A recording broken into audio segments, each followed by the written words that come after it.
नमस्कार, good news देख रहे हैं आप। आपके साथ मैं हूं नवजोत रंधावा। शाम के 4 बज चुके हैं। वक्त है हमारे खास कार्यक्रम ये हुई ना बात का। सबको इंतजार उस घड़ी का है जब आंदोलन पर अड़े किसानों और सरकार के बीच बात बनेगी और आंदोलन की वजह से दिल्ली के तमाम अवरोध खत्म हो जाएंगे। दरअसल कुछ दिनों से किसान आंदोलन की वजह से दिल्ली वालों को खासी परेशानी उठानी पड़ रही है। लोगों को घंटों जाम से जूझना पड़ता है। परीक्षाएं देने जा रहे बच्चों को मशक्कत करनी पड़ रही है। इतना ही नहीं, दिल्ली से पड़ोसी राज्यों का कनेक्शन करीब करीब टूट सा गया है। लिहाजा हर कोई इस इंतजार में है कि किसानों और सरकार के बीच बातचीत बने और आंदोलन खत्म हो। फिलहाल जिस तरह से आंदोलन आगे बढ़ रहा है उससे लेकर अब तमाम सवाल भी खड़े हो रहे हैं। पूछा यह भी जा रहा है कि क्या आंदोलनकारी अपने हकों की संवैधानिक सीमाएं लांघ रहे हैं। पूछा यह भी जा रहा है कि क्या प्रशासन की सख्ती कहीं जरूरत से ज्यादा तो नहीं हो रही है। आज हम इन्हीं तमाम पहलुओं पर चर्चा करेंगे और साथ ही साथ समझने की कोशिश करेंगे कि प्रदर्शन को लेकर हमारी संवैधानिक मर्यादा आखिर क्या है और क्या दिल्ली के बॉर्डर पर इस मर्यादा की अनदेखी की जा रही है। तमाम खास मेहमान हमारे साथ होंगे। हम इसी मुद्दे पर चर्चा उनसे करेंगे, लेकिन उससे पहले अपनी ये रिपोर्ट देख लेते हैं।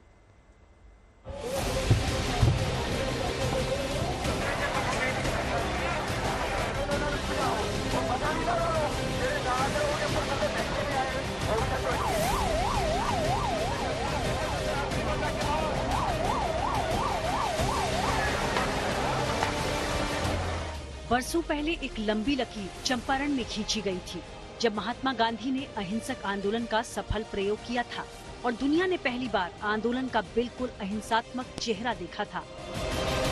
आज एक लकीर ये है जो इस वक्त शंभू बॉर्डर पर खींची है। इस लकीर के एक तरफ वो किसान हैं जो अपनी मांगों को लेकर दिल्ली जाना चाहते हैं और दूसरी तरफ वो प्रशासन है जो किसानों को रोकने की हर कोशिश में जुटा है।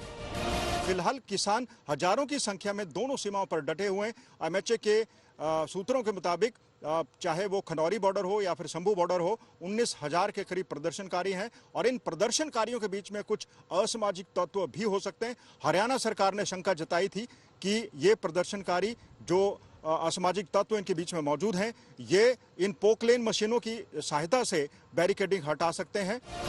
किसानों की मांगों पर सरकार प्रदर्शन कर रहे संगठनों से संवाद भी कर रही है।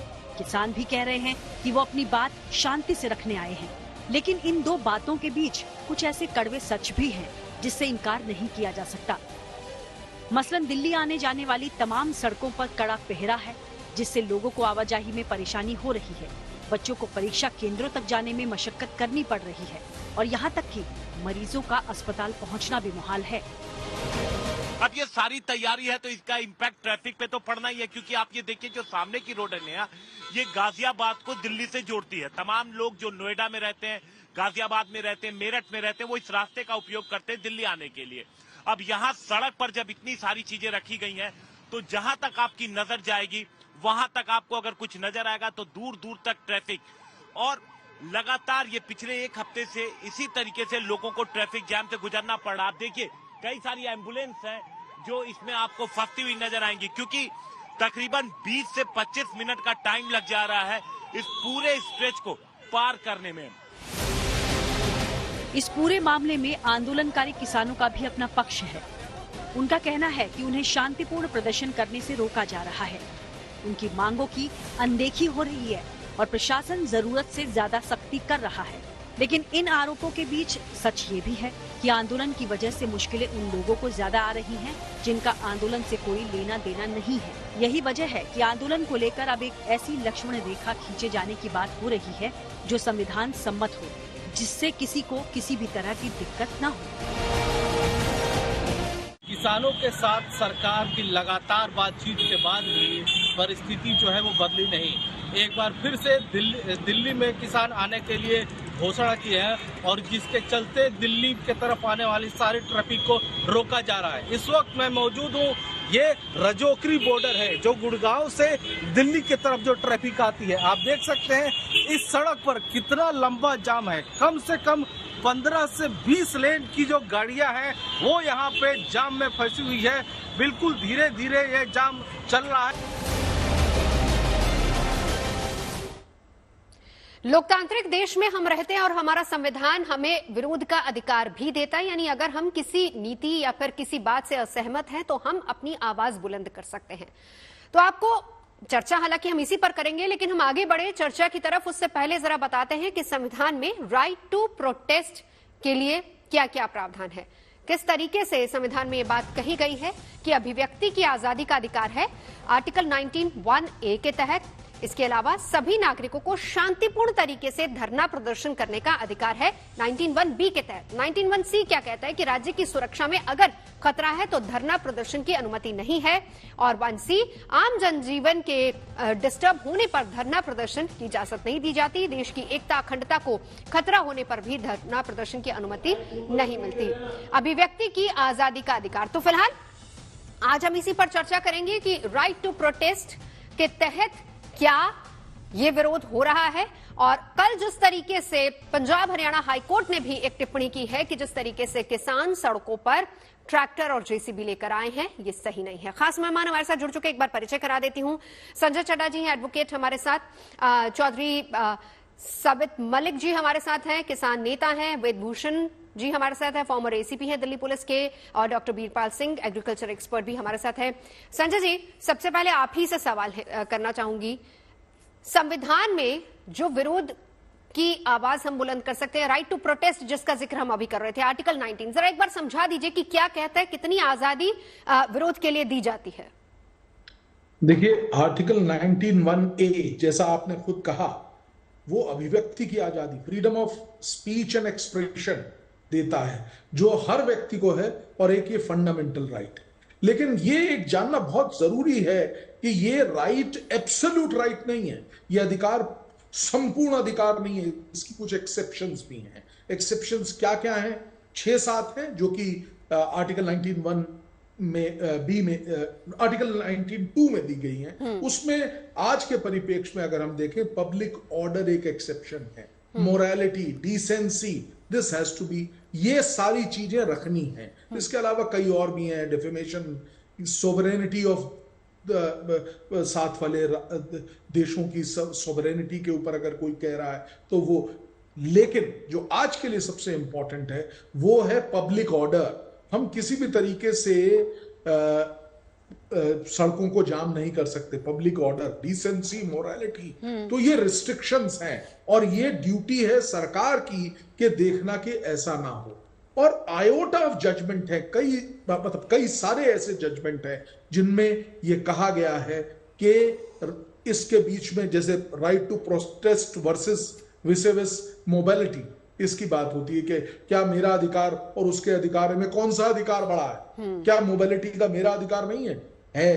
दोनों अधिकार हैं। और इसमें इसीलिए 2012 का एक जजमेंट है हमारे दिल्ली हाई कोर्ट का, और उसके बाद कई और भी जजमेंट है। सुप्रीम कोर्ट ने भी शाहीन बाग, जो कि अमित साहनी का केस है, उसमें कहा था कि डेजिग्नेटेड प्लेसेस, आप ऐसे रिस्ट्रिक्शन सड़कों पे नहीं कर सकते। ठीक है, डेजिग्नेटेड प्लेसेस पे जाना पड़ेगा। ठीक है, यहां से हम चर्चा को आगे बढ़ाएंगे। सर रहिए हमारे साथ। साबित जी, अब जो राइट टू प्रोटेस्ट है वो हमें अधिकार तो देता है, लेकिन कल की अगर हम हाईकोर्ट की टिप्पणी की बात करें तो कोर्ट ने सीधे तौर पर क्लॉज ये लगाया है कि मोटर व्हीकल एक्ट के तहत आप हैवी व्हीकल्स जैसे कि ट्रैक्टर या फिर जेसीबी मशीन वहां पर नहीं ला सकते। विरोध के लिए मना नहीं किया गया है, लेकिन वही है कि वो दायरे में रहकर होना चाहिए।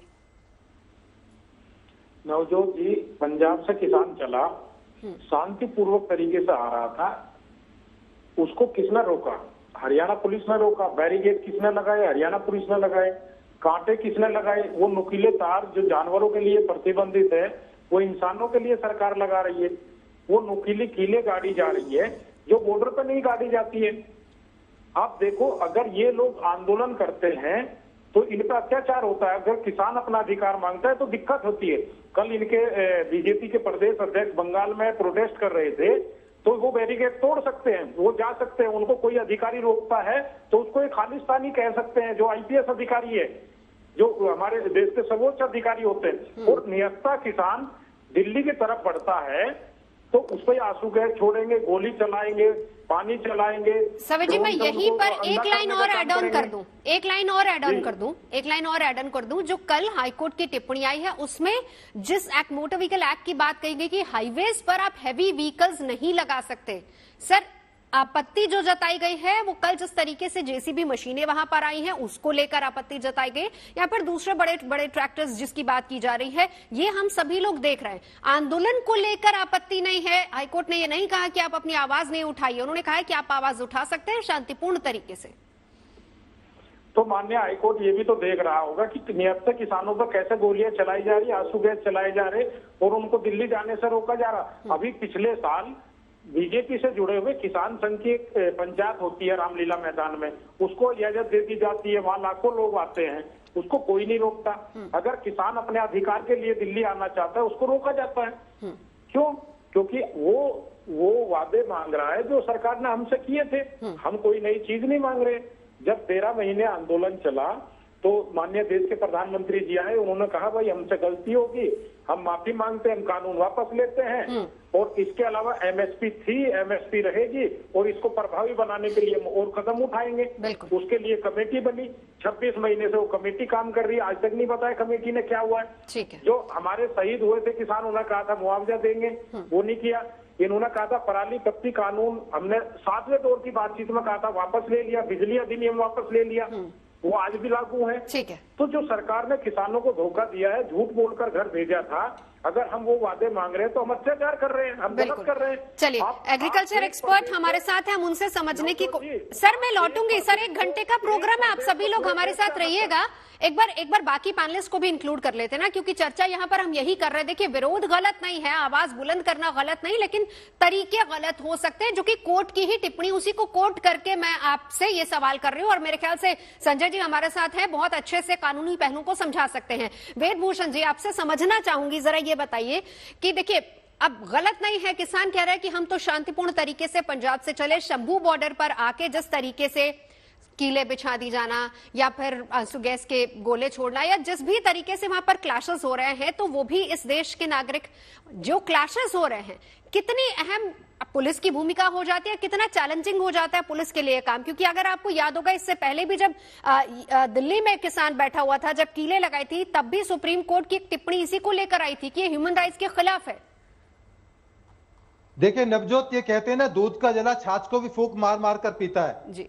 पिछले आंदोलन, जितने किसानों के आंदोलन हुए, मैंने पूरी जिंदगी नौकरी करी है, पार्लियामेंट के एरिया में नौकरी की, हजारों की तादाद में मैंने किसान आंदोलन देखे हैं। मैक्सिमम की जो परिणति हुई है, डिटेंशन, एफआईआर, मारपीट, हंगामे से हुए। चाहे महेंद्र टिकैत का आंदोलन हो, अभी पीछे पार्ट 2 आज ये स्टार्ट हो गया, पहले 26 जनवरी 2021 को पार्ट 1 भी आपने देखा था। जिस तरह से उन्होंने वादा किया था कि हम शांतिपूर्वक रहेंगे, 26 जनवरी के दिन, जिस दिन पूरा देश, पूरा हिंदुस्तान पर निगाहें थी, उस दिन किस तरह से शर्मसार होना पड़ा पूरे हिंदुस्तान को। लाल किले पर जिस तरह तिरंगे का अपमान किया गया, 400 पुलिस वाले इंजर्ड हो गए। ये कहते हैं शांतिपूर्वक आंदोलन है। मुझे नहीं समझ में आता इनकी शांति की क्या है। अब आते हैं जो पार्ट 2 जो अब शुरू हुआ है, पार्ट 2 में ये जो मॉडिफाइड जेसीबी लाई जा रही है, वो मशीनें लाई जा रही हैं और तमाम तरह के मास्क तैयार किए जा रहे हैं, तमाम ट्रकों के अंदर खाना लाया जा रहा है। भाई कौन आपको प्रमोट कर रहा है, कौन फाइनेंस कर रहा है? आप करें, आप रईस किसान हैं, आप कर सकते हैं, आप पैसे ला सकते हैं, परंतु जो कानून है, हाईकोर्ट ने बिल्कुल कहा है कि ये एग्रीकल्चर के यूज के लिए है, ट्रैक्टर हैं और तमाम जो मशीनें हैं वो एग्रीकल्चर फील्ड के लिए है, ना कि सड़क के लिए। आप देखिए दिल्ली की क्या स्थिति है, आप आके देखें चौधरी साहब, दिल्ली में आम आदमी का जीना हराम हो गया। 2.5 घंटे 3-3 घंटे जाम लगा हुआ है। करोड़ों की आबादी दिल्ली में, दिल्ली एक राजधानी है, पूरी दुनिया से यहाँ पर लोग आते हैं, परंतु निजोल साहब देखिए, बिल्कुल आराम से इसको लेकर हम चर्चा करेंगे, आपको पूरा समय दिया जाएगा। सर एक बार उनकी बात सुन लेते हैं, पूरा समय मैं आपको दूंगी, पूरा सर मैं पूरा समय दूंगी। 1 मिनट वेदभूषण जी अपनी बात कंप्लीट कीजिए, सर मैं लौटूंगी। देखिए नवजोत, ऐसा लग रहा है जैसे युद्ध की स्थिति क्रिएट की जाती है। यही सर आपसे समझना चाह रही हूँ, क्यों हमारे देश में 2 राज्यों की सीमाओं पर इस तरह की स्थिति उत्पन्न हुई है कि एक युद्ध है, सामने आप ही के नागरिक हैं, सामने आप ही की जनता है जिसको ये अधिकार दिया गया है कि वो विरोध करे, और एक तरफ पुलिस है। मैं सर आपसे समझना ये चाहूंगी कि पुलिस का काम कितना चैलेंजिंग ऐसे में हो जाता है अपने ही नागरिकों के सामने, जिस तरीके से ये सिचुएशन क्रिएट हुई है। नवज्योतु, मैं पिछले बार की बात दिलाता हूं, उससे पिछले भी जितने हुए पुलिस ने, दिल्ली पुलिस ने खास तौर से बड़े संयम से काम लिया है। आपको याद होगा, मैं याद दिलाना चाहता हूं, जब पिछली बार संगू बॉर्डर पर किसान बैठे थे, उनको ऑफर किया गया था रामलीला ग्राउंड आइए, बुराड़ी ग्राउंड आइए, पर उनकी जिद थी कि नहीं, धरना हम यहीं पर देंगे, गाजीपुर को देंगे, झंगू बॉर्डर पर देंगे, सड़क पर ही धरना देंगे। तो ये तो जिद है। आपको मना नहीं कर रहे, दिल्ली पुलिस ने कभी मना नहीं किया, हरियाणा पुलिस ने मना नहीं किया कि आप धरना ना करें, प्रदर्शन करें, आपका राइट है, आप मांग कर सकते हैं सरकार से। और इलेक्शन नजदीक है, आप यदि लगता है कि सरकार गलत कर रही है, सरकार बदल दे। चौधरी साहब देखिए, बिल्कुल गलत नहीं है। संजय जी ने यही बात समझाई, संविधान यही कह रहा है कि एक डेजिग्नेटेड जगह पर आप बैठकर विरोध कर सकते हैं, अपनी आवाज बुलंद कर सकते हैं। दूसरी बात सर, इसके साथ ही साथ मैं आपको एक और सवाल मैं पुटअप कर देती हूं, वो ये कि सर शंभू बॉर्डर पर बैठकर भी तो विरोध हो सकता है, या फिर आप जो नेगोशिएशंस चल रही है, अगर आपको दिल्ली ही आना है तो पिछली बार भी रामलीला मैदान एक जगह दी गई थी, आप ये भी मांग कर सकते हैं कि हमको दिल्ली में एक जगह दे दीजिए, जंतर मंतर एक जगह बनी, वैसे बहुत सारे प्लेसेस आप कहीं भी कर सकते हैं। क्यों क्लैशेस की नौबत आ जाती है? जी नवजोत जी, आप दिल्ली, हम तो रामलीला मैदान ही आना चाहते हैं, लेकिन ये कहाँ देना चाहते हैं? दूसरा, ये भारत के नेता गांव में वोट मांगने जा सकते हैं, किसान अपना अधिकार मांगने दिल्ली नहीं आ सकता। और मैं आपको बता दूं, हम जैसे ये कह रहे दूध का जला चाय से बच कर, मतलब फूक फूक कर चाय पीता है, ऐसे ही बता दे, हमको पता पिछली बार 9 मंत्री बात कर रहे थे, उनके हाथ में कुछ नहीं था, वो जाके कोने में पूछते थे फोन पे। वही स्थिति अब की बार है, जो वहाँ मंत्री जा रहे हैं उनके हाथ में कुछ नहीं है। हमारी जो बीमारी है उसका इलाज देश के प्रधानमंत्री के पास है। जब पिछली बार भी उन्होंने किया था तो प्रधानमंत्री खुद सामने आए थे और उन्होंने कहा था कि हम वापस लेते हैं। तो हम देश के प्रधानमंत्री जी के पास जाना चाहते हैं। चलिए वेदभूषण जी, सर लौट क्यों आपका चौधरी साहब, अपने प्रधानमंत्री से मिलना चाहते हैं तो हमारे ऊपर आंसू गैस छोड़ी जाती है। पर ये बात आप अभी कह रहे हैं ना सर, देखिए जो अभी तक जितने राउंड की बातचीत हुई है उसमें अभी तक मांगे दूसरी थी, अब यहाँ बैठकर आप कह रहे हैं कि प्रधानमंत्री से मिलना चाहते हैं। मैं यहाँ से बात आगे बढ़ाऊंगी सर, आपकी बात रखी जाएगी। वेदभूषण जी हमारे चाहते हैं, हमको पता है प्रधानमंत्री के अलावा कोई एमएसपी नहीं दे सकता। ठीक है सर। डॉक्टर बीरपाल जी ये समझाइए कि चौधरी साहब लौटते हो, ये समझाइए कि बात कहां पर अटकी हुई है? आज भी जो इतने क्लैशेस हो रहे हैं, देखिए दो चीजें सामने आ रही। पहली बात, जो तमाम सीनियर लीडर हैं, किसान नेता, वो ये कह रहे हैं कि हम शांतिपूर्ण तरीके से अपनी बात रख रहे हैं। आज खुद एग्रीकल्चर मिनिस्टर ने भी कहा कि 5वें दौर की बातचीत के लिए हम तैयार हैं, पहली बात। दूसरी बात ये कि जो यूथ है वो वहां पर एग्रेसिव हो रहा है। और तीसरी सबसे बड़ी बात, वो बॉर्डर ऐसा बन गया है कि जैसे जंग का मैदान हो। जब एक तरफ एक राउंड की बातचीत चल रही है तो फिर दूसरी तरफ क्लैशेस क्यों? बात कहां अटकी हुई, क्यों इस तरीके से स्थिति बनी हुई है? देखो, हमारे कृषि मंत्री जी बार बार कह रहे हैं, बार बार लिख रहे हैं कि हम आपके लिए 24 घंटे दरवाजे खोल कर बैठे हैं, आप आइए, टेबल पे बैठे, डिस्कस करिए, और समाधान भी डिस्कशन करने से निकलेगा। ये इस तरह का जो माहौल क्रिएट कर रखा है और वो बहुत गलत है। जैसे कि देखो, हर एक आदमी कोर्ट के फैसले को स्वीकार करता है। कहीं फैसला ना हो तो कोर्ट में होगा और सबको मान्य होगा। हमारी कोर्ट ही कह रही है कि आप ये एसीबी और ये आंसू गैस को जो क्या नाम मास्क लेकर चल रहे हैं, इनकी क्या जरूरत थी? क्या वो तो ये कह रहे हैं कि उधर से आंसू गैस के गोले दागे जा रहे हैं, उससे बचने के लिए तो किसान करेगा ही ना। नहीं, उनको उसकी आवश्यकता क्या बड़ी है? ये एसीबी लेके क्यों चल रहे हैं? सर वही तो वो बात कह रहे हैं कि पहल उधर से हुई है। कृषि मंत्री आपको ये कह रहे हैं कि आप आइए, टेबल पे बैठिए, डिस्कस करिए, और वो बार बार आपको प्रस्ताव दे रहे हैं, उसके बावजूद आप एडमेंस हो रहे हैं। देखो, मैं आपको बताना चाहूंगा, 500 करोड़ रुपए का डेली का नुकसान है, और उसमें किसान का ही नहीं, सारे जितने हमारे पेट्रोल पंप्स हैं, जितने व्यापारी हैं दिल्ली के, सारी दिल्ली में अपना उत्पादन कुछ नहीं है। सर ये समझाइए कि बात अटकी कहाँ है, बात अटकी कहाँ है, क्यों नहीं सफल हो पा रही, क्यों बातचीत के जरिए रास्ता नहीं निकल पा रहा? उसी पॉइंट पाऊंगा। सारे लोग परेशान हैं, चाहे बच्चों का एग्जाम को ले लीजिए, चाहे कोई बीमार है उसको ले लीजिए, चाहे किसी का डेली वेतन भोगी डेली कमा रहा, डेली खा रहा, उसको ले लीजिए, चाहे किसी की बिजनेस ले लीजिए। अरे ये कौन सा आंदोलन हुआ कि दूसरे को डिस्टर्बेंस क्रिएट करके हम आंदोलन करें? वो बिल्कुल गलत है। और वो जब कृषि मंत्री ये कह रहे हैं कि आप आइए तो सही, चौथे दौर की बातचीत कितने बजे दौर में हुई? किसान चौथे दौर में केंद्रीय मंत्रियों ने किसान भाइयों को ऑफर दी, आइए हम आपको 5 फसलों पे गारंटी देते हैं और 5 साल के लिए गारंटी देते हैं लिख के कि आप आइए और 5 करोड़ पे एमएसपी की गारंटी लीजिए।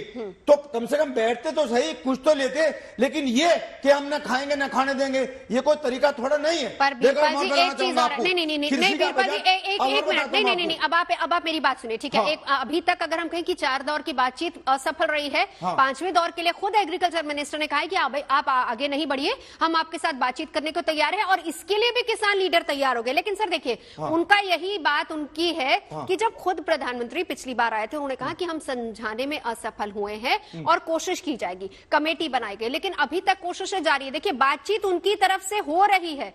प्रॉब्लम सर जिसको लेकर आज हम चर्चा कर रहे हैं वो है प्रोटेस्ट और प्रोटेस्ट का तरीका। वो बार बार ये कह रहे हैं कि हम शंभू बॉर्डर पर शांतिपूर्ण तरीके से बैठे हैं, लेकिन उधर से जब आंसू गैस के गोले छोड़े जाएंगे या फिर ड्रोन के जरिए फायरिंग होगी तो फिर जाहिर सी बात है कि इधर से एग्रेशन होगा। तनाव क्यों नहीं खत्म हो रहा? मैडम राणा जी, मैं आपको बताना चाहूंगा, देखो कृषि वैज्ञानिक क्या कह रहे हैं, पढ़कर देखिए आप इसको अच्छी तरह। कृषि वैज्ञानिक देखिए क्या कह रहे हैं। कृषि वैज्ञानिक कह रहे हैं कृषि कानूनों का वापसी लेना बहुत बड़ा झटका है खेती के लिए। और प्रधानमंत्री जी भी उस दिन कहा था, जिस दिन लोग ट्रैक्टर जला रहे थे ना, देखो ट्रैक्टर जलने पर मोदी बोले जिनकी किसान पूजा करते हैं, अरे उन्हें आग लगा रहे हैं। हाँ। अरे ये किसने बता है? देखो प्रधानमंत्री खुद ये करें। और फिर मैं आपको बताऊंगा आप किसानों के लिए क्या नहीं हो रहा। आप ये देखिए, कृषि का बजट 2013-14 में 27.67 लाख करोड़ था। अब 2023-24 में 1,25,035.79 करोड़ पहुंच गया, यानी कि 5 गुने की वृद्धि है। सर लेकिन खाद्यान्न की खरीदारी आप खरीदार की सुन लीजिए, 2015-16 में 761.90 लाख टन खरीदा गया था। वो 22-23 में 1,062.69 मीट्रिक टन खरीदा गया है, यानी कि जिसका लाभ 1.6 करोड़ किसानों को मिला। बिल्कुल, चौधरी साहब से इसका जवाब देंगे। उससे पहले संजय जी आपको इंक्लूड करना चाहूंगी। संजय जी भी मुझे समझ नहीं कोशिश यहाँ पर संजय जी, सर 1 घंटे का शो है, साथ ही है जितने आप पेपर्स लाए सर वो सारे पढ़वाएंगे आपसे। ये मैं बताना चाहूंगा आपको, ये लोग भड़का जा रहे हैं। बाकी 3 पैनलिस्ट भी है ना, 3 पैनलिस्ट है ना, उनको भी तो बोलने दीजिए ना। आपके पास आऊंगी ना सर, रुकिए। संजय जी, सबकी बात आपने सुन ली। अब हम अगर कानून के दायरे में और संविधान के दायरे में रहकर भी बात करें, आपने एक बहुत अच्छी पॉइंट बोला था जिसमें कहा था डेजिग्नेटेड प्लेस। पिछली बार कहा यह गया था कि चाहे रामलीला मैदान या जंतर मंतर, जहां किसान चाहे आकर बैठ सकता है, लेकिन वो बॉर्डर पर नहीं बैठे। इसके साथ साथ एसीपी साहब भी ये बात कह रहे हैं कि देखिए दूध का जला छाछ फूक फूक के पीता है, दोनों बातें ठीक है, पर बात यह है कि अगर किसान शंभू बॉर्डर पर शांतिपूर्ण तरीके से बैठता है, पहला स्थान। दूसरा, अगर किसान ये कहता है कि हम शांतिपूर्ण तरीके से दिल्ली बढ़ते हैं, अगर रास्ता नहीं निकल रहा और उनको रास्ता दिल्ली आने तक का दे दिया जाता है, तब उसमें दिक्कत क्या है? संजय जी देखिए, कोई दिक्कत नहीं है, लेकिन क्या है कि शांतिपूर्वक हो तो कोई दिक्कत नहीं है। शांतिपूर्वक कहां हो रहा है? क्या जेसीबी लेके कोई किसान जो है दिल्ली में एंटर करना चाहेंगे, कोई तोड़फोड़ करके करना चाहेंगे? तो ये स्वीकार योग्य नहीं है, ये अधिकार नहीं है किसी को भी नहीं है, ना मुझे है ना किसी और को। उनको अवश्य संभावी अधिकार है, प्रोटेस्ट का है, पीसफुल प्रोटेस्ट का है, ये उनका अधिकार है। उनको अधिकार है अपनी बात सरकार तक पहुंचाने का, पूरा अधिकार है, पूरा अधिकार है। लेकिन किसी भी तरीके से लॉ एंड ऑर्डर के साथ वो नहीं खेल सकते। डेजिग्नेटेड प्लेस पे क्यों नहीं जाते? और वो डेजिग्नेटेड प्लेस सरकार भी बाध्य है उसको देने के लिए। आप चले जाइए, जंतर मंतर छोटा है अगर तो रामलीला ग्राउंड, बुराड़ी ग्राउंड है बिल्कुल, वो भी डेजिग्नेटेड प्लेस की संज्ञा में आता है। उसका पिछली बार जब शाहीन बाग वाला मुकदमा था, अमित साहनी वाला, उस मुकदमे में भी कहा गया कि आप इन दोनों में से किसी भी प्लेस को ले लीजिए। तो ऐसा नहीं है, डेजिग्नेटेड प्लेस पे ही जाना पड़ेगा। आप किसी भी तरीके से एक कॉमन मैन को आप उसके जो राइटफुल राइट्स है उनमें डिस्टर्ब, उसमें हिंड्रेंस, अगर मेरा चलने का सड़क पे अधिकार है तो आप मेरे लिए हिंड्रेंस क्रिएट नहीं कर सकते, ये मेरा मौलिक अधिकार है। इसी प्रकार से उनका तो प्रोटेस्ट और डेमोक्रेसी हाँ। दोनों को ये दोनों एक दूसरे के अभिन्न अंग हैं। सर इसी के साथ साथ संजय जी एक लाइन और क्लियर कीजिए, अगर आपको याद हो तो इससे पहले जब किसान दिल्ली के बॉर्डर्स पर बैठे थे तब सुप्रीम कोर्ट ने 2 बार इसी तरह की टिप्पणी की थी। पहली टिप्पणी तो ये थी किलो को लेकर, दूसरी किसानों को भी हिदायत इस बारे में दी गई थी कि देखिए वही बात जो आप कह रहे हैं कि आम लोगों को परेशानी नहीं होनी चाहिए। दोनों के लिए हिदायत थी सर, दोनों के लिए हिदायत थी ये। दोनों के लिए हिदायत थी। और मेरे को अच्छी तरह याद है उस जजमेंट में सरकार का भी क्रिटिसिज्म किया गया था कि ये आपकी ड्यूटी है, वो आपके लोग हैं, दोनों लोग आपके हैं। बिल्कुल। अगर एक पक्ष परेशान हो रहा है और दूसरा पक्ष भी परेशान हो रहा है तो इट इज योर फॉल्ट। बिल्कुल। सरकार को यह देखना पड़ेगा कि वो राइटफुली प्रोटेस्ट करें, पीसफुली प्रोटेस्ट करें, डेजिग्नेटेड तयशुदा जगह पर ही जाके वो अपना इस अधिकार का इस्तेमाल कर सकते हैं। बिल्कुल तय जगह पर इस्तेमाल करें। संजय जी रहिए हमारे साथ। राइट टू प्रोटेस्ट को लेकर हो रही है। संजय चड्डा जी एडवोकेट हमारे साथ हैं, चौधरी सवित जी हमारे साथ किसान नेता मौजूद हैं, वेद भूषण जी फॉर्मर एसीपी हमारे साथ मौजूद है और डॉक्टर बीरपाल सिंह जी हमारे साथ एग्रीकल्चर एक्सपर्ट मौजूद हैं। सवित जी आपके पास आते हुए, अभी आपने ब्रेक पर जाने से पहले सारी बातें सुनी। सर 2-3 चीजें बहुत अहम है। पहली बात, जब बात होती है शांतिपूर्ण प्रोटेस्ट की, जब प्रोटेस्ट का अधिकार दिया जाता है उसके साथ साथ ये भी बात है कि शांतिपूर्ण होना चाहिए। क्या आपको, पहली बात, क्या आपको लगता है कि वहां पर सब शांतिपूर्ण हो रहा है, इसका जवाब। और दूसरी बात ये कि अब तो ये भी कह दिया गया है कोर्ट की तरफ से कि अगर आप लोग आना चाहते हैं दिल्ली तो आ सकते हैं, बहुत सारे दूसरे रास्ते हैं, लेकिन कानून के दायरे में रहकर आप प्रोटेस्ट कर सकते हैं। और तीसरी बात, अगर एक डेजिग्नेटेड जगह की बात होती है और आप क्यों नहीं इस बात की मांग कर रहे हैं कि दिल्ली में अगर आपको आना है तो एक जगह आपको दे दी जाए। सर तीनों सवालों का जवाब रख दीजिए। नवजोत जी, मैं आपके सवाल का जवाब दूंगा, लेकिन इससे पहले जो पैनलिस्ट ने कुछ कहा मैं उसके बारे में बताना चाहता हूँ। वो कह रहे, सरकार कह रही, मंत्री कह रहे कि दरवाजे खुले हैं।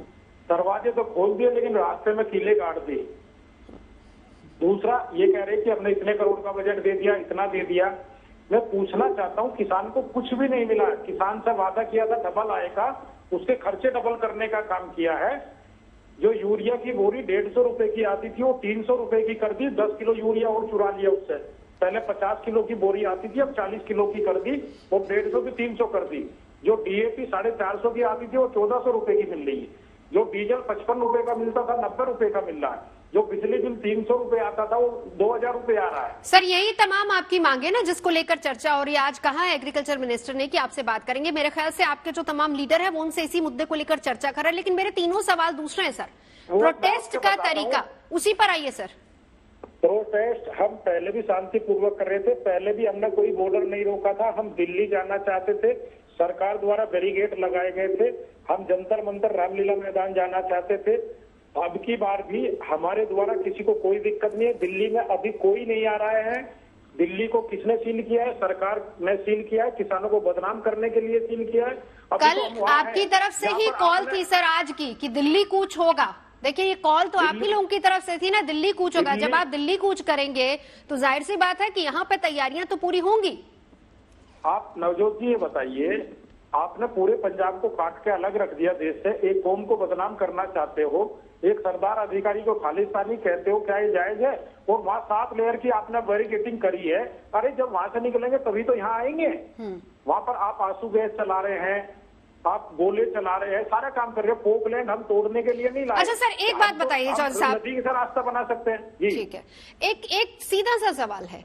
जब आपके तमाम लीडर्स ये बात कह रहे हैं कि हम शांतिपूर्ण अपनी आवाज उठाना चाहते हैं, शंभू बॉर्डर ये वो इलाका है जो पंजाब और हरियाणा को जोड़ता है। शंभू ये वो इलाका है, क्यों नहीं वहीं पर बैठकर प्रोटेस्ट होता? पिछली बार भी तो चडूनी साहब ने वहीं पर अपना टेंट लगाया था ना, आपको याद होगा। लंगर वहीं पर लगते थे और वहीं से किसान आए थे। हालांकि वो अलग दौर था, लेकिन आज वहां से क्यों प्रोटेस्ट नहीं होता है? ऐसा है, आज की घटना है कि हम लोग बैठकर बातचीत कर रहे थे। अभी मंत्री का प्रस्ताव आया था, उस पर चर्चा हो रही थी क्या बात करनी, कैसे करनी। किसान शांतिपूर्वक बैठे हैं तो ये ड्रोन उड़ा के उनके ऊपर आंसू गैस छोड़ रहे हैं। क्या ये जायज है लोकतंत्र में? मतलब जो नियंता होता है, मजबूर होता है, उसके सारे दुश्मन हो जाते हैं। लेकिन जिसके सैया भये कोतवाल उसको डर काहेगा।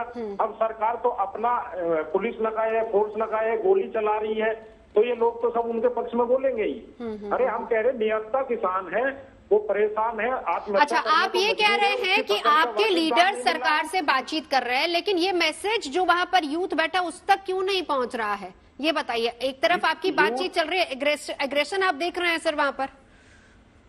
नवजोत जी, यूथ कुछ नहीं कर रहा, यूथ शांति से बैठा है, पुलिस उसको भड़काने का काम कर रही है, पुलिस ड्रोन के द्वारा आंसू गैस छोड़ रही है, गोली बीच बीच में चला रही है। ठीक है, यूथ तो उसको पतंग से ड्रोन को गिराने का काम कर रहा है। ठीक है, ठीक है। वेदभूषण जी अब इसी का जवाब और रख दीजिए सर। आपका हाँ ऑडियो म्यूट था। जी जी। जब पिछली बार 26 जनवरी 21 को जो हालात पैदा हुए, पूरे दिल्ली पुलिस ने पूरे संयम का इस्तेमाल किया, आपको याद होगा। उन्होंने कहा कि हम लाल किले पर जाकर प्रदर्शन करेंगे, बात मान ली दिल्ली पुलिस ने, बड़े लार्ज स्केल पर डिस्कशन हुआ, उसके बाद मान ली गई। आपने करा क्या कि आपने जो जुलूस था, ट्रैक्टरों का मुख जो है जनपद की राजपथ की तरफ मोड़ दिया, जहां पर परेड निकल रही थी। ये तो पुलिस की हिकमत अमली थी, टैक्टफुलनेस थी, उसको दोबारा से दरियागंज रोड पर डाल दिया गया। उसमें किसान वेदभूषण जी आज की तारीख पर आते हैं, क्योंकि जो कल का कोर्ट का ऑर्डर आया है उसमें कोर्ट ने सीधे तौर पर विरोध पर नहीं, तरीके पर सवाल उठाए हैं। बिल्कुल उसी पर मैं इसी पर सर आपसे सवाल करना चाहती हूँ। देखिए, किसान अब ये कह रहा है कि हम वहां बैठे हैं, हालांकि मैंने तमाम सवाल उनसे किए कि आपके पास ट्रैक्टर है, इसका कोर्ट ने मना किया, आपके पास जेसीबी है, उसको लेकर सरकार ने मना किया है, लेकिन वो ये कह रहे हैं कि आंसू गैस के गोले छोड़ना, यूथ को उकसाना। सर, पुलिस की भूमिका कितनी चैलेंजिंग होती है, ये भी मैं आपसे समझना चाहूंगी ऐसे में। देखिए, पुलिस के लिए तो ये परीक्षा का समय है, पिछली बार भी पुलिस ने परीक्षा दी होगी, तो हड़ताल या जो इनकी मांग है उसका तरीका ये नहीं कि माई वे इज हाईवे, जो मैं कहूंगा या हम लोग कहेंगे, किसान आंदोलनकारी कौन लोग, नेता ही तो है इनके साथ में, हम कहेंगे वो ठीक है। आप सालों तक धरना देंगे, कोई टाइम की लिमिट फिक्स करें कि हम सांकेतिक धरना देना चाहते हैं 10 दिन तक देंगे, आप सालों तक धरना देखेंगे, पूरी दिल्ली को आप हाईजैक करके रखेंगे, ये कौन सा आंदोलन है? पूरी दुनिया में किसान आंदोलन होते हैं, पर ऐसे आंदोलन नहीं होते कि पूरे साल तक देश की अर्थव्यवस्था को, पूरे किसानों को बदनाम करें। आज की डेट में जो किसान आंदोलन है, एक आम आदमी दिल्ली में आप आके देखें, लाखों आदमी बेरोजगार हो गए, अभी से बेरोजगार हो गई, तमाम फैक्ट्रियां, पेट्रोल पंप तमाम दिल्ली में बंद पड़े, हाहाकार हो रहा है। उसकी तरफ नहीं देखना, जो हम कहेंगे हमारी मांगे मानी जाए, नहीं तो हम बिल्कुल ताक लगा के रख देंगे, दिल्ली में काम नहीं करने देंगे जब तक प्रधानमंत्री आके हमारे बीच में नहीं खड़े होकर बोलेंगे। ये कोई प्रजातंत्र का तरीका नहीं है। धारा 144 लगाई है सरकार ने, डीजीपी हरियाणा, डीजी पंजाब को लेटर लिखा है कि आप सहयोग करें, परंतु सहयोग नहीं हो रहा। ये एक राजनीतिक मुद्दा बन गया, क्योंकि पंजाब सरकार नहीं, उस पर सर अभी एक टिप्पणी आई है सर, इस पर भी एक क्लैरिटी दे दूं। उस पर भी टिप्पणी आई है कि पंजाब पुलिस की तरफ से ये भी कह दिया गया है, अगर कुछ भी होता है, कोई अनहोनी होती है तो जिम्मेदारी होगी। देखिए, उस पर अभी हाल फिलहाल में आई है सर। एक बार मैं बीरपाल जी को इंक्लूड करना चाहूंगी। बीरपाल जी, पूरा पेच जरा समझाइए कि कहां पर फंसा है। जब पिछली बार आश्वासन प्रधानमंत्री की तरफ से दिया गया, उसके बाद कमेटी बनी, उसके बाद बातचीत आगे बढ़ती है, उसके बाद भी किसान सेटिस्फाई नहीं होते, सीधा कूच कर लेते, शंभू बॉर्डर पहुंचते, उसके बाद भी सरकार की तरफ से नेता वहां पर पहुंच रहे। 4 राउंड बातचीत हो चुकी है, 5वें को लेकर अभी चर्चाएं जारी हैं। यानी अगर बातचीत के दरवाजे खुले हैं तो फिर ऐसे हालात क्यों? देखो, जैसे कि आपने बताया कि पहली बार भी पहले जो आंदोलन हुआ था उसमें भी कमेटी बनी थी, कमेटी बैठ गई थी, कमेटी काम कर रही थी, किसान संगठनों से 3 किसानों की तरफ से नाम मांगे गए थे, लेकिन किसी किसान संगठन ने कोई नाम नहीं दिया आज तक। आगे मैं बताना चाहूंगा आपको, देखिए, कृषि मंत्री बार बार कह रहे हैं, आइए हम संगठनों के नेताओं से अपील करते हैं, बात करने के लिए तैयार हैं, बात का समाधान जो है बैठ कर टेबल पे बैठ कर ही निकलेगा। और फिर कृषि की तरफ से देखिए, आप भारत सरकार की तरफ से देखिए, 1987-88 में कृषि निर्यात 0.6 बिलियन अमेरिकी डॉलर था, जो 22-23 में बढ़कर 26.7 अमेरिकी बिलियन डॉलर पर पहुंच गया। बीरपाल जी, एक चीज समझाइए जरा, अभी जो बातचीत हुई है अभी तक की, उसमें जिन 5 क्रॉप्स को लेकर ये भरोसा दिया गया है कि हम इस पर एमएसपी देंगे, उस पर क्यों पेच फंसा है? क्योंकि क्रॉप डाइवर्सिफिकेशन की जहां तक चर्चा हो रही है, क्या वहां पर पेच फंसा है? क्यों ये बातचीत मानी नहीं जा रही है? सरकार के प्रस्ताव में कोई कमी है या किसानों की तरफ से एक्सेप्टेंस नहीं हो रही? ये भी समझाइए सर। नहीं, मैं तो आपको कहूंगा सरकार की तरफ से कोई कमी नहीं है, किसानों की तरफ से एक्सेप्टेंस में कमी है। भाई सरकार का प्रतिनिधि मंडल सर, एक बार समझ लेते हैं, एक बार बीरपाल जी से समझ लेते हैं। चौधरी साहब, सरकार का प्रतिनिधि मंडल वहां बैठा है और आपको उन्होंने प्रस्ताव दिया है कि भाई हम आपको 5 फसलों पर 5 साल के लिए गारंटी एमएसपी की देते हैं, तो आप आइए। और उसमें क्रॉप डाइवर्सिफिकेशन, जैसे पंजाब के खासकर आप बात कर रहे हैं, हालांकि पूरे देश में तो ज्यादा अच्छा है, तो क्रॉप डाइवर्सिफिकेशन पे उन्होंने कहा हमने 5 फसलों के आप कह रहे, जिसमें उड़द है, मूंग है, अरहर है, मक्का है और वो क्या नाम मूंग है। मूंग का 7750 रुपए एमएसपी है, अरहर का 6650 रुपए है मार्केट में। आज भी मूंग का रेट 9000 रुपए राजस्थान गुजरात में है, 8800 रुपए यूपी में है और 7,500-8,000 के आसपास ही राजस्थान में है।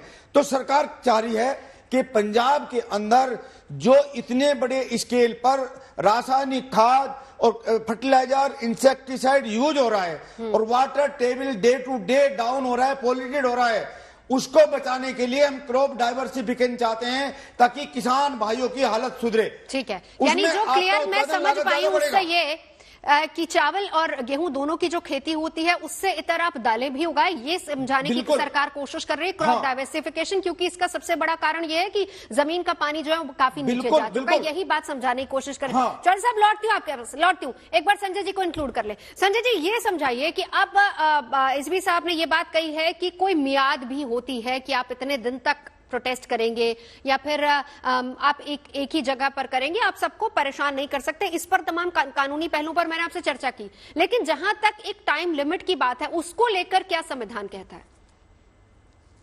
देखिए, एज पर एज कोई स्पेसिफिक प्रोविजन नवजोत नहीं है, कोई ये नहीं। आपके मैं बल्कि उदाहरण भी देना चाहूंगा। आप अगर आज जो जंतर मंतर चले जाइए तो आपको 5 साल पुराना भी वहां पे व्यक्ति अपना प्रदर्शन करता हुआ और तख्ती लेके बैठा हुआ नजर आएगा। तो कोई लिमिट नहीं है, कानून में भी नहीं है। जब तक आपको लगता है आपकी जो मांगे हैं वो पूरी नहीं हुई, आप कर सकते हैं। This is your right. आप अपने अधिकार का किसी भी प्रकार से इस्तेमाल कर सकते हैं, उसकी कोई लिमिट नहीं है, टाइम फ्रेम नहीं है कि आप 15 दिन ही प्रदर्शन करेंगे या 3 महीने करेंगे या 2 साल करेंगे, कोई टाइम लिमिट नहीं है। It is my right, I can use my right at any stage in any manner। ठीक है, अब इस पर चौधरी साहब आप अपनी बात रख दीजिए। देखिए, डाइवर्सिफिकेशन बहुत जरूरी है और सिचुएशन पंजाब की सॉइल की क्या है ये भी हम सभी जानते हैं, ये तो आप भी जानते हैं सर। हालात वहां पर क्या है, पानी कितना नीचे जा चुका है, बार बार बोरवेल लगाए जाते हैं और कितनी जमीनें तो ऐसी हैं जो पूरी तरह से बंजर होती जा रही है। देखो नवजोत जी सर, ये जो 5 फसलों की बात कर रहे हैं ना, वे 5 फसलें पहले से ही एमएसपी से अधिक रेट पर बिक रही है। अभी बीरपाल जी ने भी बताया आपको। तो ये किसान को मतलब वो ऑलरेडी ज्यादा महंगी बिक रही है तो उनको तो सस्ता खरीदना चाहते हैं एमएसपी पे, लेकिन जो सस्ती बिक रही है उन पे एमएसपी देना नहीं चाहते, उनको ज्यादा खरीदना नहीं चाहते। लेकिन वो विकल्प दे रहे हैं ना। देखिए, आप जो एक्चुअली देखिए, गारंटी दो फसलें हैं, गारंटी 2 फसलें हैं, खेती प्रधान राज्य कहा जाता है। दोनों फसलों की वजह से हम जान रहे हैं कि वाटर लेवल कहां तक पहुंच चुका है। अगर डाइवर्सिफिकेशन होगी तो ये तो किसान के लिए भी फायदा है ना। आप आज से 10-20 साल बाद की बात कीजिए ना सर। पंजाब से कैंसर ट्रेन चल रही है, कैंसर ट्रेन उसका कारण है। पहले से महंगा बिक रहा है उसको सस्ता खरीदने की बात कर रहे हैं 5 फसलों को। देखो, ये तो मार्केट का उतार चढ़ाव है, लेकिन सरकार गारंटी दे रही है कि इससे कम रेट नहीं हो सकते। जैसे कि आपकी डिमांड है ना, जैसे आपकी डिमांड है, सरकार उस पर गारंटी दे रही है कि इससे कम रेट पर आपकी खरीद नहीं होगी, इस रेट से ऊपर होगी या इस रेट पर होगी। तो सरकार आपको एमएसपी की गारंटी दे रही है 5 फसलों पे, 5 साल के लिए कॉन्ट्रैक्ट कर रही है कि गारंटी दे रही है। 5 साल में किसान भाई को बैठना चाहिए और किसान भाई को बात माननी चाहिए। बीरपाल जी, एक मिनट आप 23 फसलों की गारंटी देने का काम करें, हम मानेंगे, लेकिन जो हमारी फसल ऑलरेडी महंगी बिक रही है उसको सस्ता खरीदने के लिए तैयार हो। आखिरी सवाल आपसे चौधरी साहब, सरकार ने फिर से आज कहा हम बातचीत करेंगे। मेरा आखिरी सवाल आपसे ये है, शंभू बॉर्डर पर क्या शांतिपूर्ण तरीके से प्रदर्शन हो सकता है? आप आवाज वहां से भी उठा सकते हैं, एक ऑप्शन वो भी है। नवजोत जी, हम बातचीत करने के लिए तैयार है और हमको अपनी फसल का वाजिब दाम समय पर भुगतान चाहिए। वो तो बातचीत के जरिए ही निकलेगा ना सर, ये तो सभी जानते हैं। दोनों पक्ष एक टेबल पर बैठेंगे तो ही हल निकलेगा। हम बातचीत करने के लिए बिल्कुल तैयार है। शांतिपूर्वक आंदोलन किया है पहले भी और आगे भी करेंगे, क्योंकि उधर पुलिस में भी किसान का बेटा है और इधर भी किसान का बेटा तो फिर इधर से ट्रैक्टर जेसीबी हटेगी, यही कोर्ट ने कहा है। ये सरकार जवान और किसान को लड़ाकर अपनी राजनीतिक लाभ उठाना चाहती है कि ये खून बहाना चाहती है किसान का और नौजवान का। चलिए वक्त की कमी है सर, वक्त की कमी। आप सभी खास मेहमान हमारे साथ जुड़े, इसके लिए शुक्रिया। सबसे जरूरी ये है कि नागरिक हमारे हैं दोनों तरफ बैठकर, क्योंकि पिछली बार भी इतना बड़ा आंदोलन चला था, यही कहा गया था कि आंदोलन का हल सिर्फ और सिर्फ बातचीत है और यहां पर भी बातचीत के जरिए ही रास्ता निकलना चाहिए। उम्मीद हम सब यही करते हैं कि जल्दी से जल्दी बातचीत के जरिए रास्ता निकलेगा।